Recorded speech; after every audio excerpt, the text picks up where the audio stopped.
Okay, thank you. We will now have questions from the members of the subcommittee. I'll go ahead and jump in first. Dr. Plum, your office owes us several reports. There are four I'm specifically interested in on reclassification, space policy review, a strategy on the protection of satellites, and a report on opportunities for collaboration between the U.S. and Israel on space. When can we expect to get these reports? Thanks, Chairman Lamborn. I'll just address a couple at a time here. So first of all, aware and tracking of the reports that we owe you, sir, and we are working on them. 1602 and 1611. 1602 is the unclassified protect and defense strategy you've requested, and 1611 is the unclassified space policy review. Working on a comprehensive answer to both of those. There's obviously more equities than just my office in all of these. So that should be out for coordination soon in the building, so I hope to get that to you in the next few months. The 1609 on the Space Force capabilities and classification, we might better save that for the classified session, but we are working hard on it, and I'm working with your team on this. But as you know, there is a SAP reform effort, and I have been loath to get ahead of that. And then on the U.S. and Israel space cooperation piece, aware of that, and I will make sure we dig into that. Okay, thank you. Thanks. Mr. Covelli, I am encouraged by many innovative acquisition approaches I have seen the Space Force taking, but I am concerned that Space Systems Command seems to be using old approaches that do not serve a fast-paced acquisition model.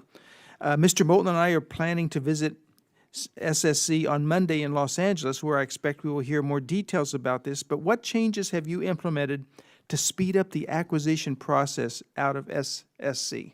I think you're going to be very impressed when you visit SSC. They are doing an outstanding job. They have really stepped up their game. For example, if I look at the MEO missile warning missile tracking capability that they're providing, it's an outstanding effort building small sats in medium Earth orbit.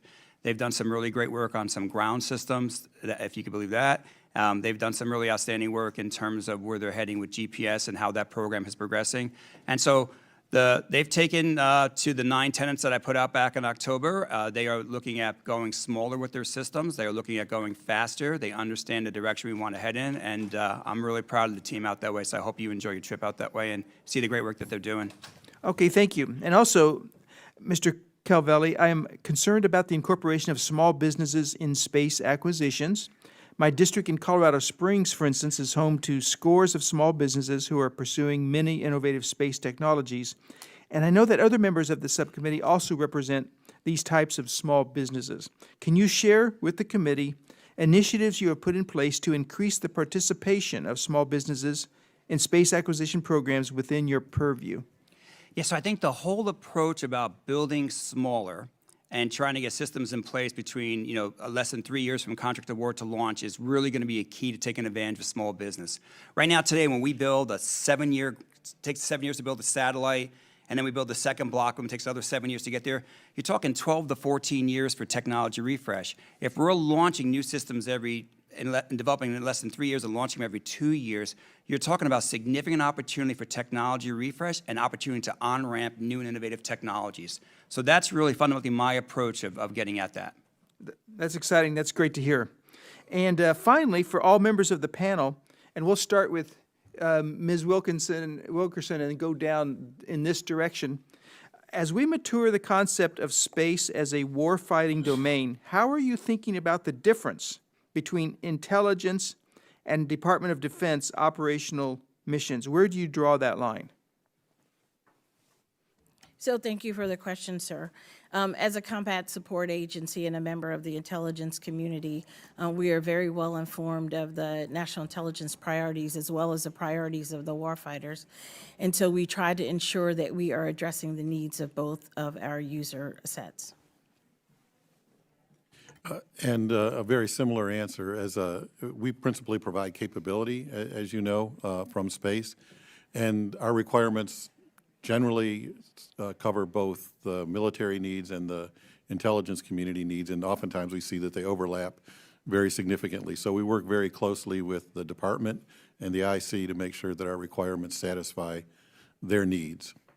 And if you can say so in this setting, if not, we'll hold off until we're in classified setting, but that overlap, does that create friction at times, or is there a great collaboration instead of friction? We can talk more in the other session, but I would say that there is great collaboration. I mentioned Silent Barker just a little bit earlier. That's a very tight collaboration that's going to launch this year. That's going to allow us to greatly improve our space domain awareness. GMTI, as Mr. Calvelli and I mentioned, we have had that capability, but we know we have to expand it. We need to work together in order to make that truly what the warfighter needs. Okay, and quickly, Mr. Calvelli and Dr. Plum. Yeah, so I have seen absolutely no duplication of effort, and what I've seen is just a great partnership, and the DoD relies every day on the great stuff that Chris and his team build. So it's a great partnership out there between the IC and DoD. Great.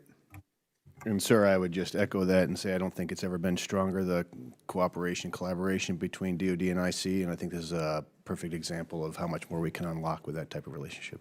Okay, thank you all for what you do and for being here today. Representative Moulton.